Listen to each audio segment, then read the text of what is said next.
বিসমিল্লাহির রহমানির রহিম। যাবতীয় প্রশংসা আল্লাহ পাকের, যিনি আমাদিগকে মুহররমুল হারাম মাসের 11 তারিখ দিবাগত রাত यानी के 12 রাত্রিতে মধ্য বরুণহাট জামে মসজিদে একত্রিত করিয়েছেন। সম্মানিত আমাদের হযরত মাওলানা আব্দুল লতিফ সাহেব কিবলা দামাত বরকাতুল আলিয়া ও মুসল্লিয়ানে কেরাম, বিশেষ করে তরিকতের ভাই ও বাবাজিরা,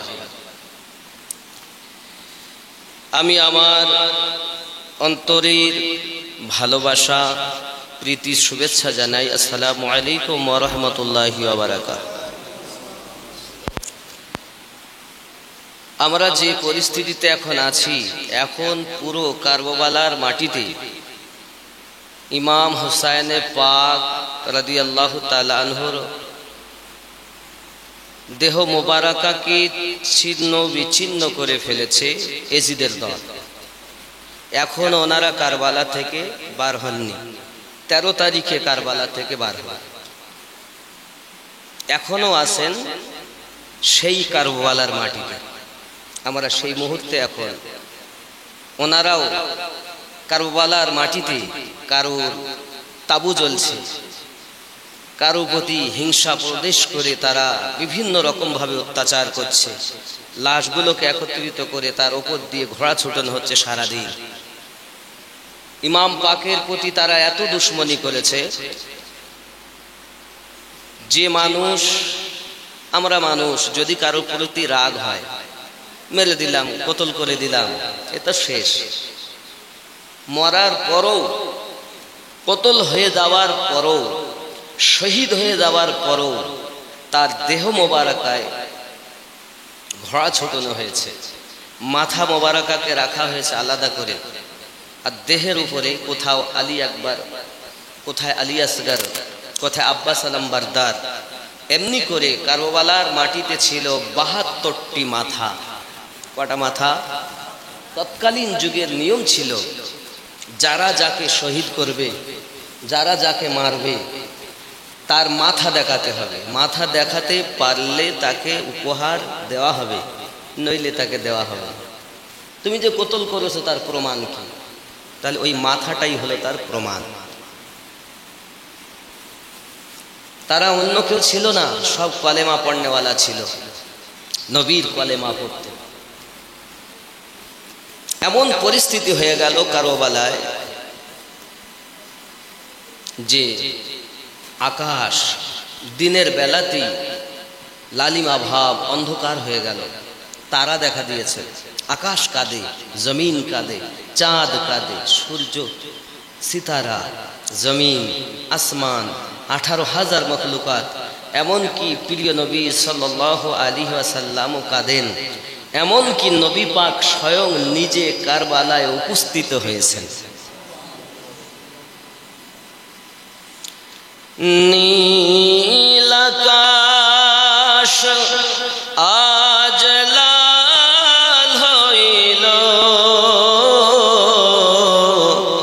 যেন রক্তেরই বরণ। ইমাম হুসাইন শহীদ হলেন, নানাজির উম্মতের কারণ। নীল আকাশ আজ লাল হইল, যেন রক্তেরই বরণ। 150 চিঠি কুফায় ডাকি ধোকা দিয়া, 150 চিঠি দিয়া কুফায় ডাকি ধোকা দিয়া। আবার তারাই পরে শহীদ করে, তারাই পরে শহীদ করে চরণ নীল আকাশ আজ লাল হইল যেন রক্তেরি বরণ ইমাম হোসাইন শহীদ হলেন নানাজির উম্মতের কারণ কারবালার ওই মরুর বালি রক্তে লালে হলো লালি কারবালার ওই মরুর বালি রক্ত লালে হলো লালি কি বলিব তার কাওয়ালি কি বলিব তার কাওয়ালি অন্তর ফেটে হয় চূরণ নীল আকাশ আজ লাল হইল যেন রক্তেরি বরণ দুধের শিশু আলী আসগার পানি বিনে হয় বেকারার দুধের শিশু আলী আসগার পানি বিনে হয় বেকারার হাউজে কাউসার তাহার বাবার হাউজে কাউসার তাহার বাবার হাউজে কাউসার তাহার বাবার এটাই ছিল ভাগ্যের লিখন নীল আকাশ আজ লাল হইল যেন রক্তেরি বরণ ইমাম হোসাইন শহীদ হলেন নানাজির উম্মতের কারণ ফেরেশতারা আসিয়া বলে ইমামের দুই কদম তলে ফেরেশতারা আসিয়া বলে ইমামের দুই কদম তলে একবার আদেশ আমরা পেলে একবার আদেশ আমরা পেলে ধুনিব তুলার মতো নীল আকাশ আজ লাল হইল যেন রক্তেরি বরণ সন্তানাদি আর পাঞ্জাতন খোদার নামে দেন বিসর্জন সন্তানাদি পাঁচ পাঞ্জাতন সন্তানাদি আপন স্বজন খোদার নামে দেয় বিসর্জন শেষে সপে দিলেন নিজের জীবন শেষে সপে দিলেন নিজের জীবন করেন শাহাদাত বরণ নীল আকাশ আজ লাল হইল যেন রক্তের বরণ রেজিবিরে তোর গনহাত বেশি কেমনে হবে মাওলা খুশি রাজবীরে তোর গুনাহ বেশি কেমনে হবে মাওলা খুশি ধরে নে হোসাইনি রশি ধরে নে হোসাইনি রশি হয়ে যাবে দোজখ বারণ নীল আকাশ আজ লাল হইল যেন রক্তেরি বরণ ইমাম হোসাইন শহীদ হলেন নানাজির উম্মতের কারণ আল্লাহুম্মা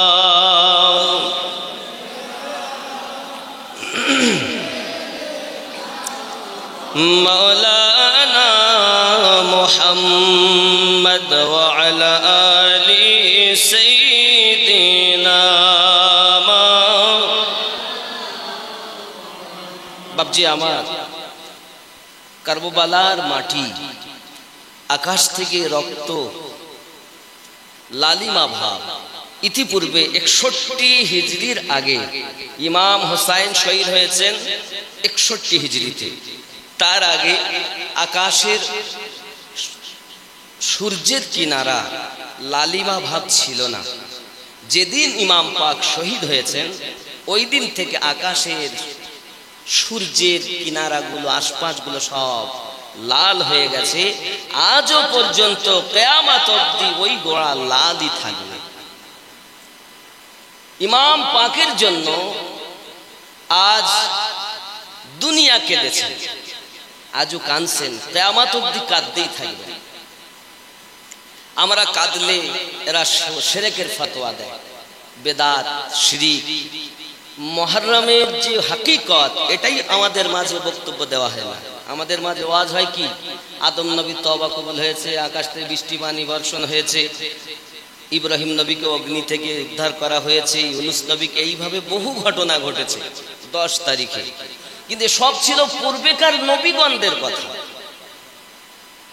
প্রত্যেক নবী যত সময় এই আহলে বায়াতকে না মেনে নিয়েছে কোন নবীদের নবুয়াতের গ্যারান্টি ছিল না আজ আমরা মুসলমান ইমাম হুসাইনের জন্য জীবিত আজ কাবা তওয়াফ করি ইমাম পাকের জন্য মসজিদে নামাজ পড়ি ইমাম পাকের কুরবানির জন্য এটাই হলো আমাদের জন্য মূল আজ সেটাই আমাদের মাঝে বলা হয় না সব আহলে বায়াত থেকে দূরে সরানো হয়েছে ষড়যন্ত্র করে যুক্তি পরামর্শ করে প্রথম থেকে এমন কি এই সমাজের মানুষ এজিদ যার ষড়যন্ত্রে কারবালার মাটিতে এমন ঘটনা ঘটেছে ইমাম পাক ইমাম হুসাইন রাদিয়াল্লাহু তাআলা আনহু শহীদ হয়ে আছেন কারবালায় কোথায় আলী আসগারের লাশ মুবারাকা কোথায় আলী আকবর কোথায় আব্বাস আলমবারদার এমনি করে যখন আপনার কিনা লাশের উপরে লাশ পড়ে আছে বাবা তারা দেখে দেখে লাশগুলোকে একত্রিত করে ইমাম হোসেন পাকের মুন্ডু কাটা দেহ মুবারাকাকে নিয়ে যখন তার উপরে পালি করে করে ঘোড়া ছোটানো হয় যুবক ছিন্ন বিচ্ছিন্ন করে দেওয়া হয় এমনকি ইমাম হোসেন পাকের একটি কন্যা ছিল নাম ছিল হযরতে সাকিনা কি নাম এই সাকিনা ছিল পৃথিবীর সরজমিনে সবথেকে ক্ষতিগ্রস্ত হয়েছে সাকিনা এ বাবাজি আমার সোনামানিকেরা ইমাম হোসেন পাকের কন্যা হযরতে সাকিনা ছোট্ট একজন মেয়ে মা সাকিনা কানের বালিটাকে এমন ভাবে ইয়াজিদের লোক টেনে ধরেছে বাবা টান দিয়ে ছিঁড়ে নিয়েছে কান দিয়ে রক্ত বার হওয়া শুরু হয়ে গেছে হযরতে সাকিনা কান্না শুরু করে দিয়েছে আয় আমার আব্বার কতল করনে ওয়ালারা, তোমরা যদি আমি সাকিনার কাছে কানের দুলটা চাইতে, কানের বালিটা চাইতে, আমি তোমাদেরকে দিয়ে দিতাম, কিন্তু আমি সাকিনার কান ছুঁয়ে নিয়েছো, রক্ত তো বন্ধ হয় না। 3 দিনের পিপাসিত সাকিনা, বাপ হারা সাকিনা, ভাই হারা সাকিনা, চাচা হারা সাকিনা, আব্বাজি আমার এমনি করি হযরতে সাকিনা কান্না শুরু করে দি। আলার মাটিতে ইমাম হুসাইন পাক রাদিয়াল্লাহু তাআলা আনহু আওলাদগণকে কুরবান করে দিয়েছেন। হে বাবাজি,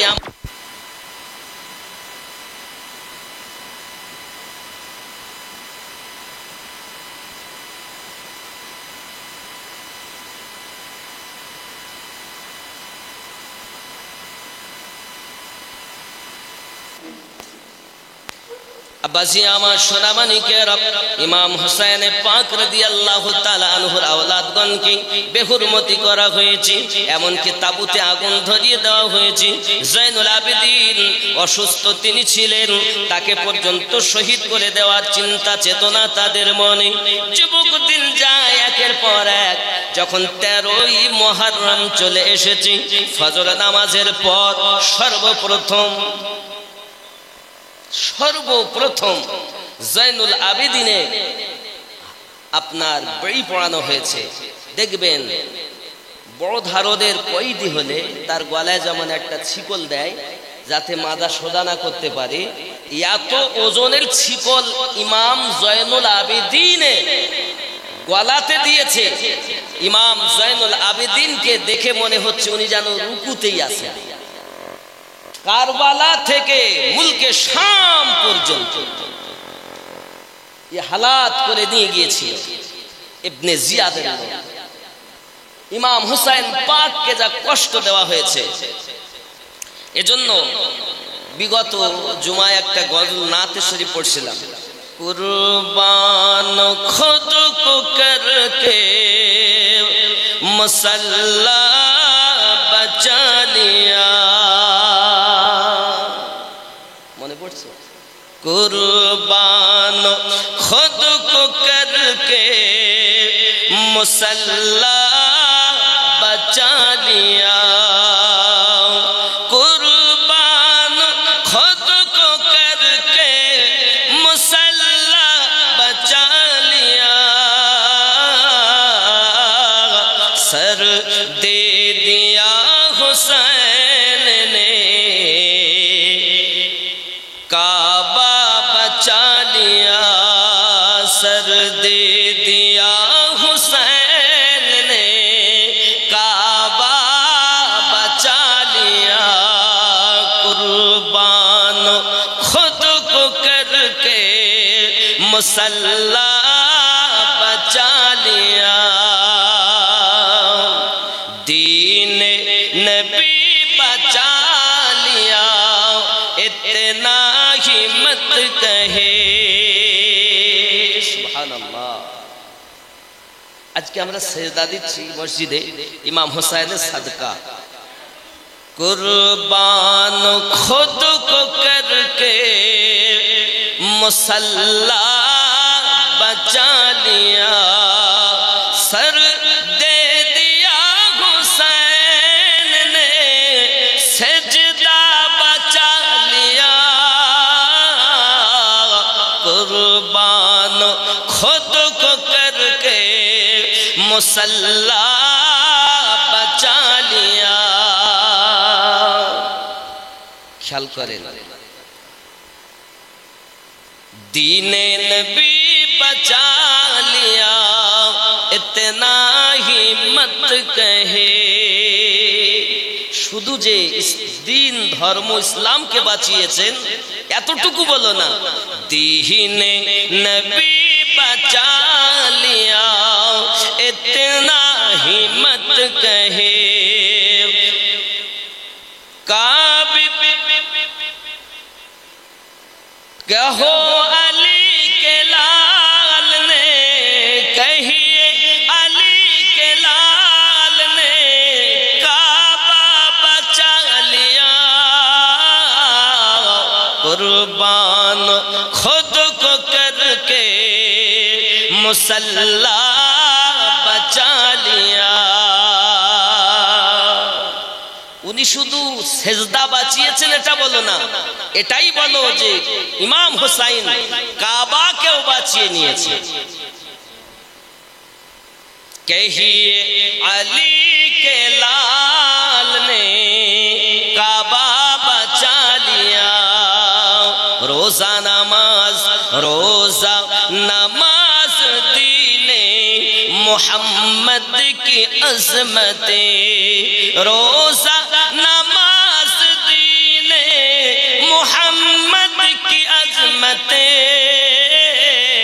तन्हा मेरे हुसैन ने क्या क्या बचा लिया। कुर्बान खुद को करके मुसल्ला बचा लिया। गिर गिर के शहसवार ने नहर फिरात पर।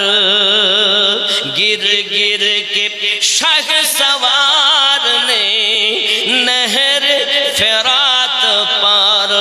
दीन रसूल पाक का, दीन रसूल पाक का झंडा बचा लिया। कुर्बान खुद को करके मुसल्ला बचा लिया। अल्लाहुम्मा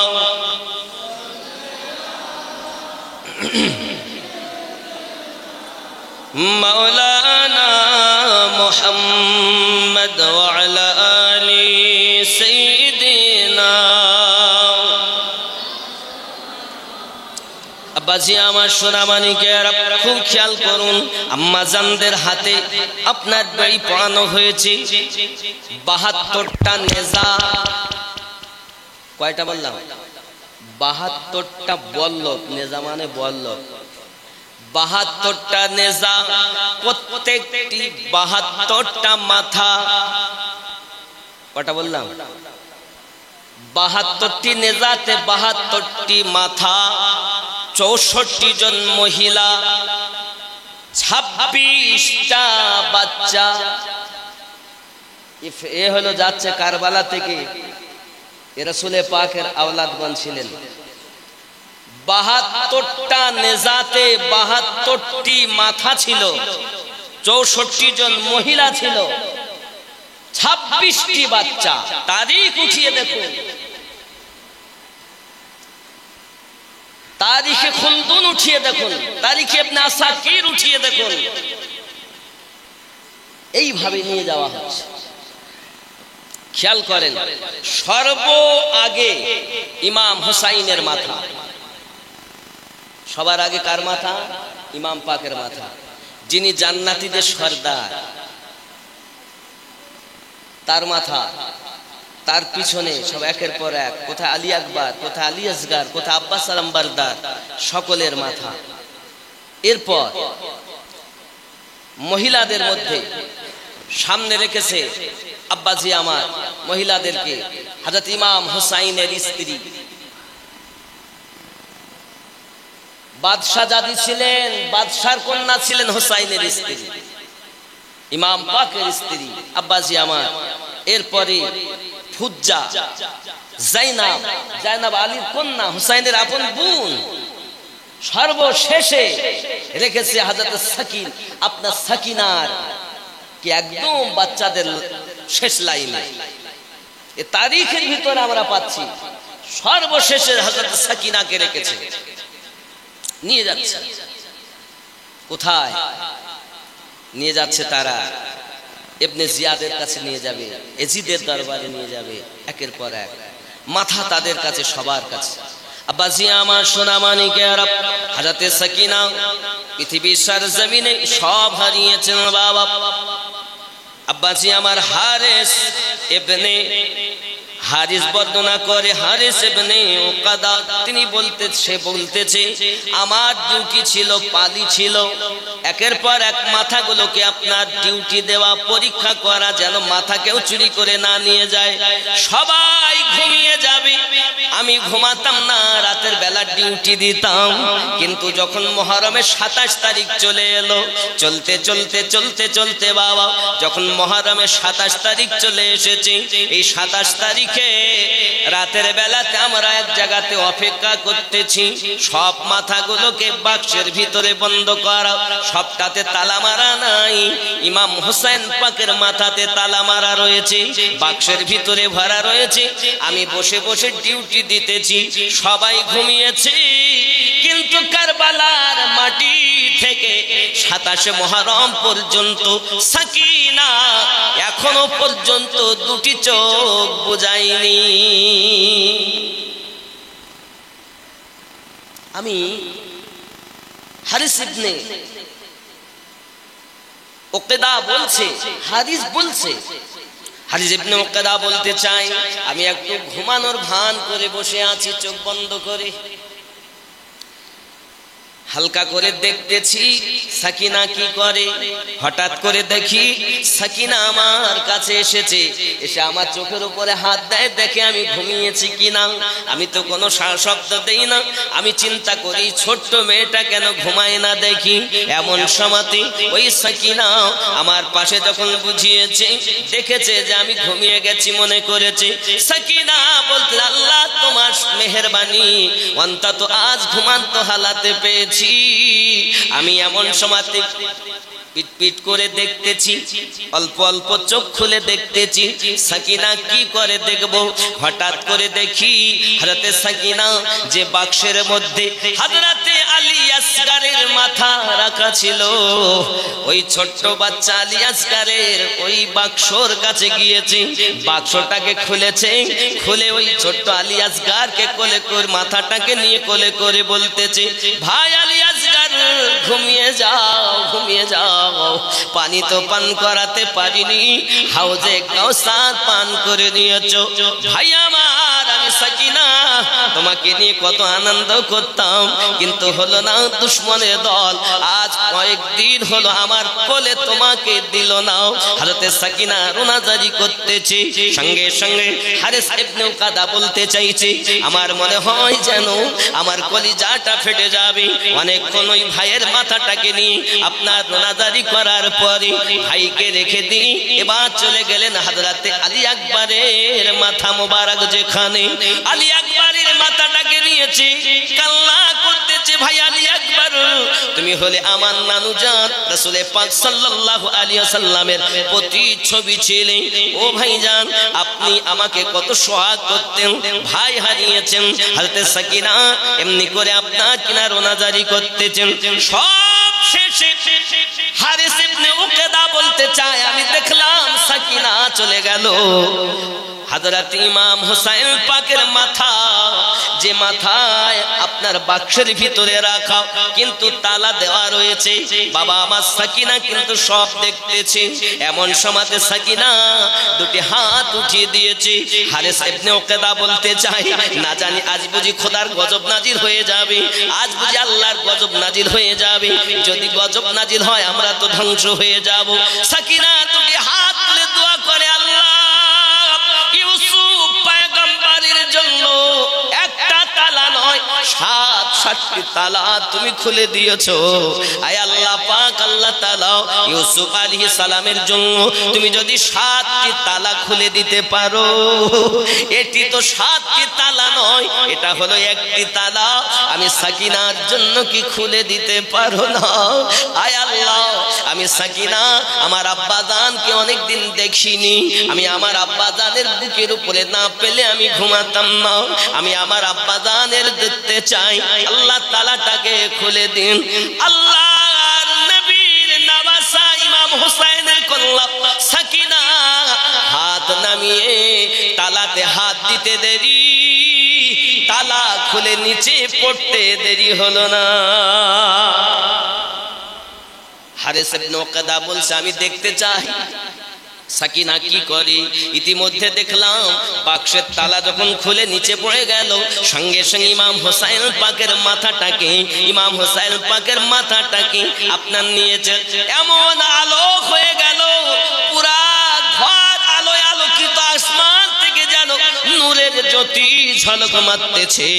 ইমাম হোসেন পাক রাদিয়াল্লাহু তাআলা আনহু মাথা মোবারককে আপনার কিনা নিয়ে এমন সময়তে সমস্ত কিছু রক্তগুলো মুছতেছে, চুমা খাচ্ছে বারবার, আর আপনার কিনা রোনাজারি করতেছে, আব্বুজি আব্বুজি এই দুশ্মনের দল আপনার সঙ্গে কেমন ব্যবহার করে।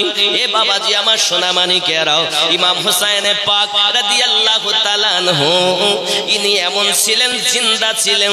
এ বাবাজি আমার সোনামানিকেরাও, কোরআন মাজিদের 2 নম্বর আয়াত, দ্বিতীয় পারার আয়াতে কারিমা তেলাওয়াত করছেন, আল্লাযীনা ইযা আসাবাতুহুম মুসিবাতুন ক্বালু ইন্না লিল্লাহি ওয়া ইন্না ইলাইহি রাজিউন। জোরে কন্না সুবহানাল্লাহ। ইমাম হোসেন পাকের মাথাও কেটে যাওয়ার পরও আল্লাহর কোরআন ভুলেনি। আল্লাহ পাক কোরআন শরীফে বলেন, ওয়ালা তাহসাবান্নাল্লাযীনা কুতিলু ফি সাবিলিল্লাহি আমওয়াতান বাল আহইয়াউ ইনদা রাব্বিহিম ইউরযাকুন। আল্লাহ রাস্তায় যারা মৃত্যুবরণ করে তারা মরে গেছে এমন চিন্তাও করো না, বেরেনে এনো না যে তারা মরে গেছে, বরং তো তারা জীবিত, আল্লাহ পাকের পক্ষ থেকে তারা রুজি পেয়ে থাকেন। জোরে বলে আব্বাসি আমার সোনামানিকেরা, যে জয়নুল আবেদিনের কথা বলতেছে না, পাওয়ার জানো, পাওয়ারের কথা বলি বাবা, চলুন না গিয়ে যাই। সোনামানিক আমার অনেক কথা ইমাম হোসেন পাক রাদিয়াল্লাহু তাআলা আনহুর মাথা মোবারকের সঙ্গে আলী মাকামের আওলাদের সঙ্গে কি বেহুরমতি করেছে ইয়াজিদ। ইতিপূর্বে কারবালার অনেক ঘটনা বলেছি, পাদরি কলেমা পড়েছে, সেগুলো আছে ইন্টারনেটে। এখন যেগুলো বলছি এগুলো নেই, নতুন, এজন্য ঘটনা জানা, মোটামুটি শোনা। কারবালার মাটি থেকে রওনা হয়েছিলেন 13ই মুহররম, আর মদিনায় পৌঁছিয়েছিলেন ওই কাফেলা 27শে রমজান। কথা বুঝতে পেরেছেন? কারবালা 13 তারিখের কথা বলছি আমি। কারবালার মাটি থেকে রওনা দিয়েছেন 13ই মুহররম, আর ওই আওলাদগুলোকে সমস্ত দেশ বিদেশ ঘুরিয়ে মদিনায় নিয়ে যাওয়া হচ্ছে। 27শে রমজান ছিল তখন। পুরা তারিখ বলছে 5600 মাইল রাস্তা পায়ে হাঁটিয়ে নিয়ে গিয়েছে। তার 5600 মাইল রাস্তা। রাসূলের আওলাদ ইমাম জয়নুল আবেদিন সহ আম্মা জান জাইনাব, হযরত আলী কারামাল্লাহু ওয়াজহুল কন্যা, ইমাম হোসেনের বোন, তো উনি যখন 27শে রমজান মদিনায় পৌঁছিয়েছিলেন, আমি বলবো আপনাদের কাছে এই মদিনায় যাওয়ারও ঘটনা। চলুন দেখি ইমাম জয়নুল আবেদিনের পাওয়ার। খেয়াল করবেন, আজ আহলে বায়াতের ওয়াজ নেই, ওয়াজ শুধু অন্যরকম। এই মুহররমের ফজিলত, মুহররমে এটা করা যাবে না, মুহররমে ওটা করা যাবে না, এই হলো ওয়াজ। আমি তো দেখছি আশেপাশে সব মানাচ্ছে, মুহররম মানাচ্ছে, বলছে কান্নাকাটি করা যাবে না, বলছে কি রোনাজারি করা যাবে না। তুমি জানো হাদিসের ভিতরে এসেছে রাসূল করিম নিজে কেঁদেছেন, তা আমরা কেন কাঁদবো না? গাছ কাঁদে, মাছ কাঁদে, এমনকি পিপিলিকারা পর্যন্ত খাওয়া বন্ধ করে দিয়েছে যেদিন ইমাম হোসেন পাক শহীদ হয়েছে। আমরা কাঁদলে দো। এরা আসলেই আহলে বায়াতের দুশমন। এরা সামনে যতই বলুক আমরা নবীওয়ালা, আসলেই এরা নবীর দুশমন। আব্বাসি আমার সোনামানিক জয়নুল আবেদিনের পাওয়ার দেখুন। রাস্তায় যাচ্ছেন কাফেলা, যেতে যেতে যেতে যেতে একজন মহিলা এসে হাজির হয়ে গেছে। ইবনে জিয়াদকে বলতেছে, ইবনে জিয়াদ, যাদেরকে তোমরা কাফেলা নিয়ে যাচ্ছ এর মধ্যে কোন হাকিম আছে? হাকিম,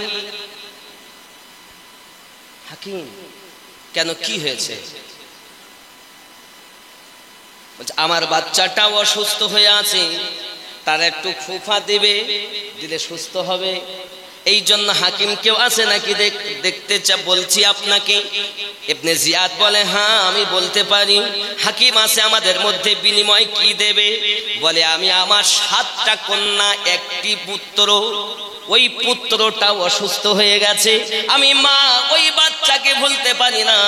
আমি 7টা মেয়ে বিয়ে দেওয়ার জন্য যত স্বর্ণ একত্রিত করেছি সব স্বর্ণগুলো দেব যদি আমার বাচ্চা ঠিক হয়ে যায়। ইবনে জিয়াদ বলে এই সুযোগ কি ছাড়া যায়? বলে ঠিক আছে দাও, স্বর্ণ দাও। ওই সামনে যে আছে না দেখছো বড়ি লাগানো, নাম তার জাইনুল আবিদিন, ইমাম হোসাইনের পুত্র। আব্বাজি আমার সোনামানিকেরা খেয়াল করুন, ইমাম হোসাইনে পাক রাদিয়াল্লাহু তাআলা আনহু কলিজার টুকরা হযরতে জাইনুল আবিদিন, ওনাকে যখন হাকিম বলেছেন যে উনি যদি যায় আপনার বাচ্চা সুস্থ হয়ে যাবে। আব্বাজি আমার যে বেড়ি ছিল, বেড়ি, এই বেড়িগুলো উনি হাত লাগিয়েছেন তো সঙ্গে সঙ্গে গলে গিয়েছে। যদি কোন সুবহানাল্লাহ। প্রশ্ন আসতে পারে জাইনুল আবেদিন যদি এমন ছিল আপনার লোহাগুলো পানি হয়ে যায় কেমন? এ বাবা, হযরত দাউদ আলাইহিস সালামকে আল্লাহ পাক পাওয়ার দিয়েছিলেন। আল্লাহর কোরআন বলে নবী দাউদ আলাইহিস সালাম যখন আপনার লোহাতে হাত দিতেন ওই লোহা আপনি গলে পানি হয়ে যেত। এ কোরআন সাক্ষী দেয়। আব্বাজি আমার আওলাদে রাসূল ওখান থেকে রওনা দিলেন, মহিলাটার সঙ্গে যাচ্ছেন, চলেন বাড়ির দিকে চলেন। এখন বাড়ির দিকে পৌঁছানোর বাড়ির সামনে গিয়েছেন, হঠাৎ একটি মেয়ে বাইরে হয়ে এসেছে, মা আর আসতে হবে না, ভাই আমাদের দুনিয়া থেকে মৃত্যুবরণ করেছে। মহিলাটা কান্না করতেছে আর বলছে হুজুর আপনাকে আমার বাড়ি নিয়ে যাচ্ছিলাম, কিন্তু ঘরের ভিতর থেকে মেয়ে বলছে মারা গিয়েছে, এখন আমার নসিবে ছিল না আপনাকে নিয়ে যাওয়ার আগেই সে মারা গিয়েছে। ইমাম জাইনুল আবেদিন বলেন মা যখন এত দূর এসেছি চলেন না একটু ভিতরে যাই। দেখে মেয়েরা সব ঘুরে বসে আছে, কান্নাকাটি করতেছে। ইমাম জাইনুল আবেদিন ওই লাশের পাশে গিয়েছেন, গিয়ে বলতেছে ওগো বাঁচাও, বোনদের কি কেউ কোনো ভাই কাঁদায় নাকি? বোনেদেরকে কোনো ভাই কখনো কাঁদায় না, ভাই তো বোনদেরকে হাসানোর জন্য এসেছে। এতটুকু কথা যেই বলেছে ওই মৃত বাচ্চাটা জীবিত হয়ে বসে গিয়েছে। প্রশ্ন হতে পারে যে জাইনুল আবেদিন এক মরা বাচ্চা জীবিত করে, ও জাইনুল আবেদিন কই নিজের ভাইদের বাঁচাতে পারলো না, চাচাকে বাঁচাতে পারলো না? মা জিজ্ঞাসা করছে বাবা তুমি কে? বাচ্চা তো জীবিত হয়ে গেল, জিজ্ঞাসা করছে বাবা তুমি কে? তোমাকে তো মনে হয় তুমি এই বাচ্চাকে জীবিত করে দিলে, তুমি কে? সামনে যে মাথাটা দেখছেন ওটা আমার আব্বা ইমাম হোসাইন পাকের মাথা, আমি ওনারই বেটা জাইনুল আবেদিন। তাহলে তাদেরকে তুমি জীবিত করতে পারো না, আমার বেটা জীবিত করে দিলে ব্যাপার কি? মা জিজ্ঞাসা করছে। সঙ্গে সঙ্গে জাইনুল আবেদিন বলছেন মা এটা কথাই বলা যাবে না, এটা কথা বলে আপনাকে বোঝানো যাবে না মা। আপনি যদি বুঝতে চান বাস্তব দেখতে হবে, চলুন আমার সঙ্গে। সঙ্গে সঙ্গে ইমাম জাইনুল আবেদিন ওই মাকে সঙ্গে করে নিয়ে আপনার গিয়েছেন যেখানে ইমাম হোসেন পাকের মাথা, আলী আকবরের মাথা, জাইনুল আবেদিনের হযরতে আপনার আলী আসগারের মাথা, আব্বাস আলম বারদারের মাথা, সেইখানে নিয়ে গেছেন।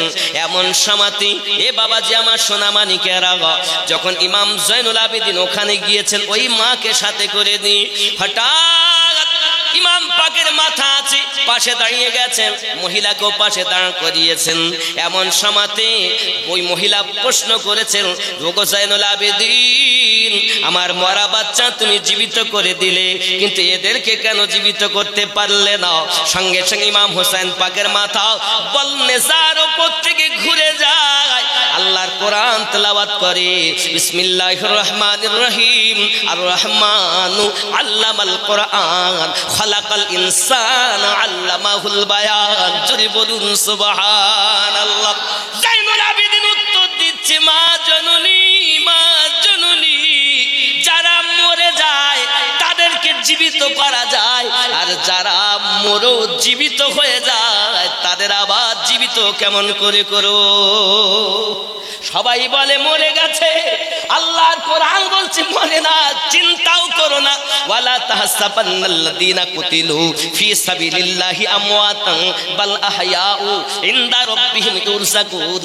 যারা আল্লাহর রাস্তায় মৃত্যুবরণ করেছে তাদেরকে মরা তো দূরের কথা, গুমান করো না, চিন্তা করো না যে তারা মরে গেছে, বরং তো তারা জীবিত।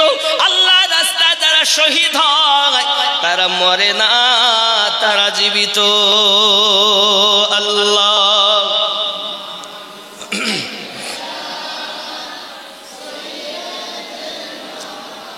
মাওলানা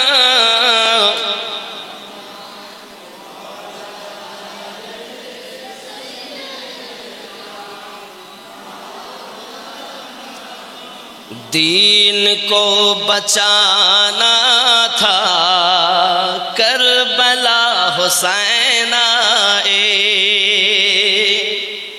دین کو بچانا تھا کربلا حسین آئے، ظلم کو مٹانا تھا کربلا حسین آئے، ظلم کو مٹانا تھا کربلا حسین آئے۔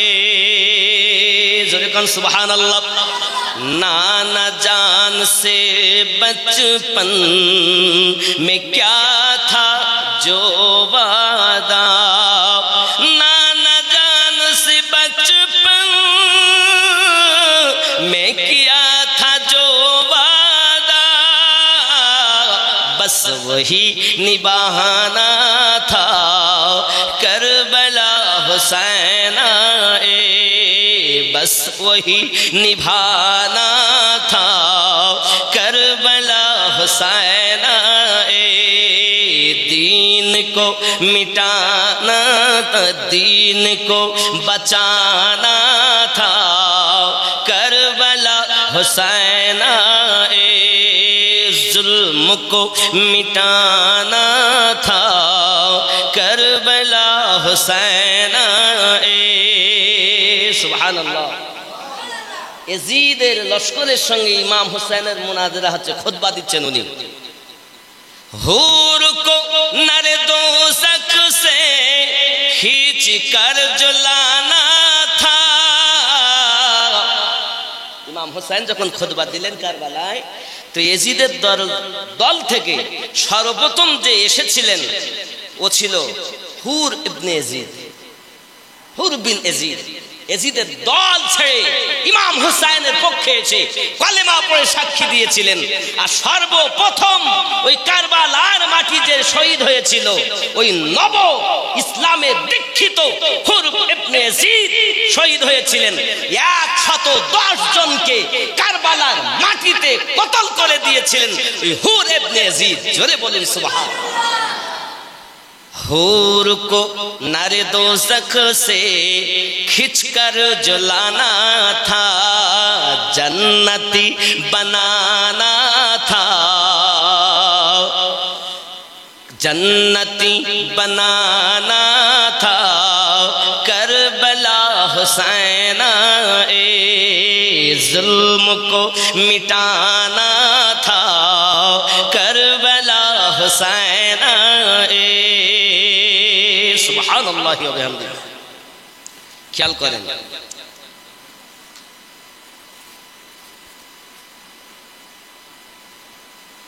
سر کٹے تو کٹ جائے، حق کا ساتھ مت چھوڑو، سر کٹے تو کٹ جائے، حق کا ساتھ مت چھوڑو، بس यही बस सब ये सबक पढ़ाना था करबला हुसैना ये सबक पढ़ाना था करबला हुसैना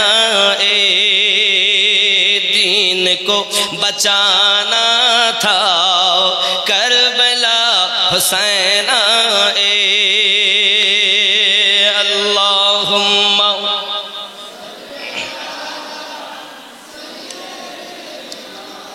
मौलाना मुहम्मद व अला आलि सय्यिदिना इमाम ज़ैनुल आबिदीन বলেন মা জননী মা সন্তানটাকে বাঁচানোর জন্য হাকিম রূপে তুমি স্বর্ণগুলো সব দিয়ে দিয়েছো। ওগো জননী মা, চিন্তার কোনো কারণ নাই, আপনি এক চাদরে কিছু মাটি ভরে নিয়ে আসুন। যেই না কিনা ওই জননী মা কিছু মাটি নিয়ে এসেছে, আপনার কিনা চাদরে করে কাপড়ে করে ইমাম হোসেনের পাক শুধু হাত দিয়ে দিয়েছেন, সমস্ত মাটি সোনা হয়ে গেছে। মা ডাক দিয়ে বলতেছে, কেমন করে সোনা হলো? ও মা জননী, তুমি তোমার বেটা হারিয়েছো, বেটা নিয়ে নাও, স্বর্ণ হারিয়েছো, স্বর্ণ নিয়ে নাও। এটা হলো ইমাম জয়নুল আবিদিনের পাওয়ার। যদি বলুন সুবহান। কারামাত ইমাম জয়নুল আবিদিনের। আজ ওলি আল্লাহর কারামাত বললে গাদালা করে। তারিখ উঠিয়ে দেখো, আজ ইয়াজিদ এদের বন্ধু। কেউ বলছে ইয়াজিদ রহমাতুল্লাহ আলাইহি, কেউ বলছে ইয়াজিদ হযরত ইয়াজিদ। নাউজুবিল্লাহ। ইয়াজিদকে এরা এমন প্রাধান্য দিচ্ছে, এরা এও কথাও বলে ইমাম আজম তো কাফের বলেনি। আমরা যে মযহাব মানি, মযহাবটার নাম কি? হানাফি মযহাব। এই মযহাবের ইমাম নোমান ইবনে সাবিত, উপাধি ইমামে আজম আবু হানিফা। এরা চট করে বলছে ইমাম আজম তো কাফের বলেনি, আমিনুদ্দিন বলছে কেন? ইমামে আজম আবু হানিফা কাফের বলেননি কেন? সাধারণ মানুষ যেন এটা না মনে করে যে আমাদের এই যে মধ্য বরুণহাটে এই হাসনাবাদের নিচে কি কাফের নাই? কাফের মানে কি? যে দিনে নাই, নাকি ইসলাম ধর্ম গ্রহণ করেনি তাকে কাফের বলে। এরকম কাফের যেন না মনে করে। আমি ইমাম আজম যদি বলতাম ইয়াজিদ কাফের, তাহলে এরকম লোক হয়তো মনে করতো। এর জন্য আমি ইমামে আজম তাকে কাফের বলিনি কেন? লোক যেন সাধারণ কাফেরের মতো না ভাবে। কথা বুঝতে পেরেছেন? ইয়াজিদ এত বড় বদমাইশ,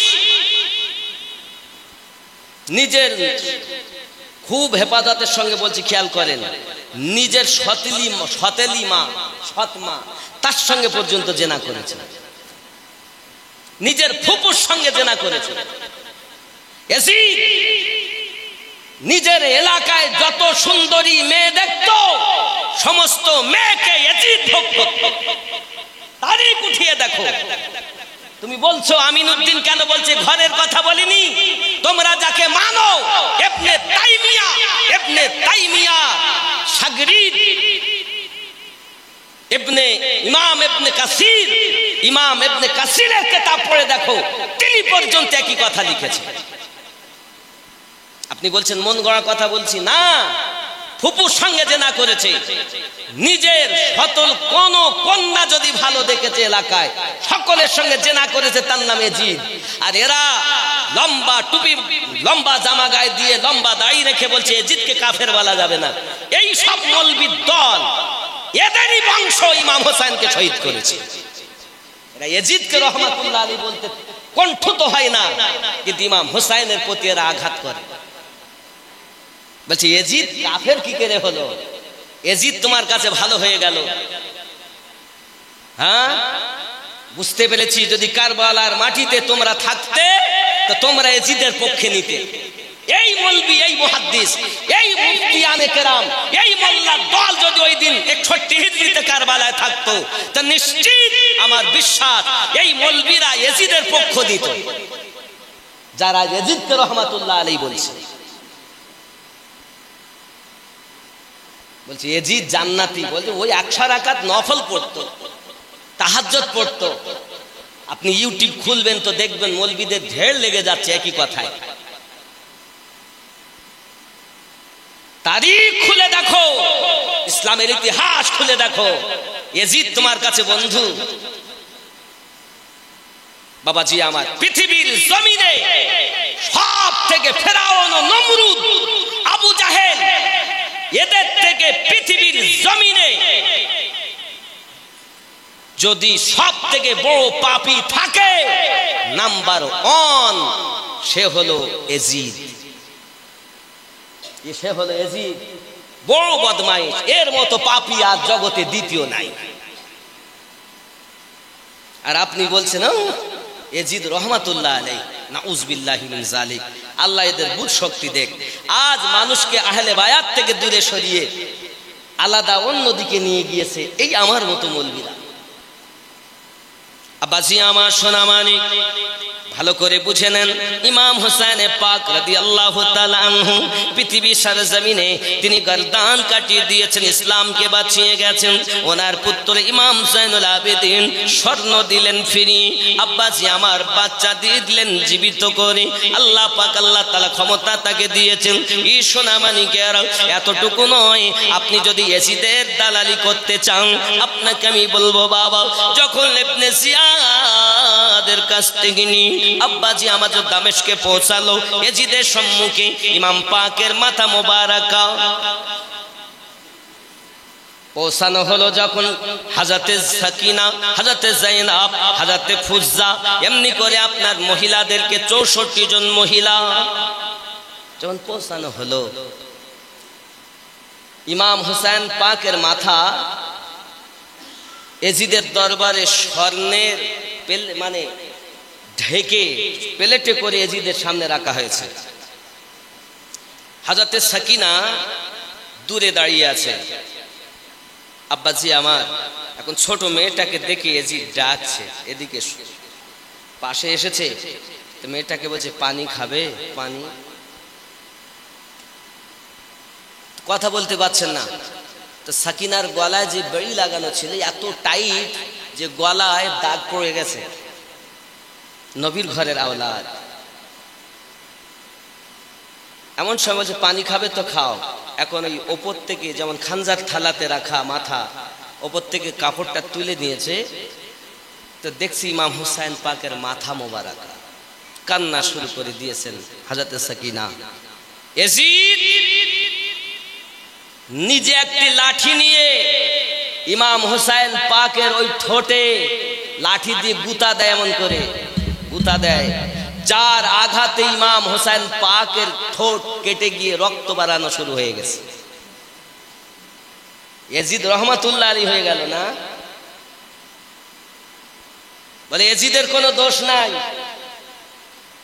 দরবারে, নিজের দরবারে পৌঁছানোর পরেও আহলে বায়াতের আওলাদের সঙ্গে যে ব্যবহার করেছে ইয়াজিদ, পৃথিবীর জমিনে আমি তো মনে করি এর মতো দ্বিতীয় কোনো পাপী নাই, ইয়াজিদের মতো পাপী। আর ইয়াজিদকে যারা রহমাতুল্লাহ আলী বলে, মনে করে নেবেন এ হলো ছদ্মবেশী শয়তান, এই হলো গিরগেটি। আপনার কাছে আপনার মতো, ওদের কাছে ওদের মতো। যত বড়ই মুহাদ্দিস হোক, আহলে বায়াতের যাদের প্রতি দরুদ না পড়লে নামাজ হয় না, তাদের অপমান ইয়াজিদ করেছে। দামেস্কের বাজারে ঘুরিয়েছে, সিরিয়ার বাজারে ঘুরিয়েছে,